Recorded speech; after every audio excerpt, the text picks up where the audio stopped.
Every single person has a target on their back. The numbers are staggering. And what I like to say is wherever you are online, so is a criminal waiting for the right moment to try to steal your money. And they've stolen a ton. New data from the Federal Trade Commission shows people reported losing $2.1 billion just last year in scams that started on social media, 8 times higher than during the pandemic.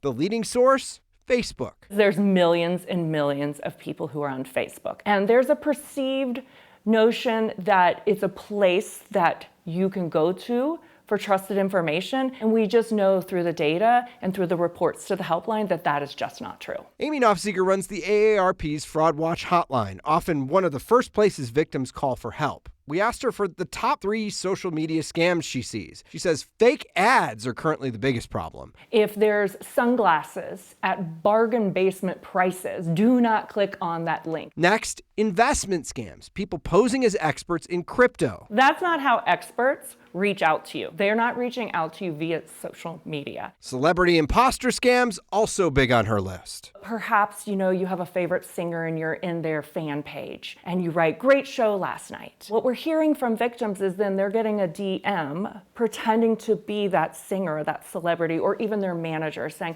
"Thank you so much for being a fan. XYZ singer just loves his fans and would love to meet you and have a conversation with you." Nofziger says anyone who's a victim should get help right away. Call police, call the helpline, call your favorite television consumer reporter. Fraud, it's a journey. You're gonna need help with knowing the next steps. People are losing tens of thousands of dollars, but they're also losing trust in platforms. They're losing trust in themselves, and you're gonna need some support in that. Anna has too much video of me. So one of the things that Amy talked about that I thought was incredibly important, she said she talks to so many older adults who say, "I didn't want to bother my kids about this. I didn't want to," and she said the number one thing she says to adult children is tell your parents to bother you.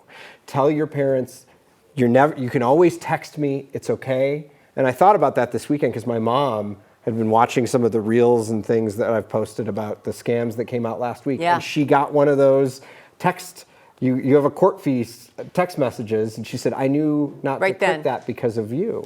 And I thought, you know what? I wasn't bothered. I'm glad she called me, and I'm glad we should all give that message to our parents, to anybody in our lives. You're never bothering us. Because the effort and how much you can lose is just never worth it. Ask somebody. Heck, my Twitter got hacked. I still haven't taken care of it. First thing I went to was all you young kids in the... And we're trying. We're working on it. Spencer Sorsha's been working on it for a long time. He owes me. You've been hitting me up for money. I wondered what that was all about. It's a mess. It's an absolute nightmare. It is. Oh, gosh. I hope you're listening, Twitter.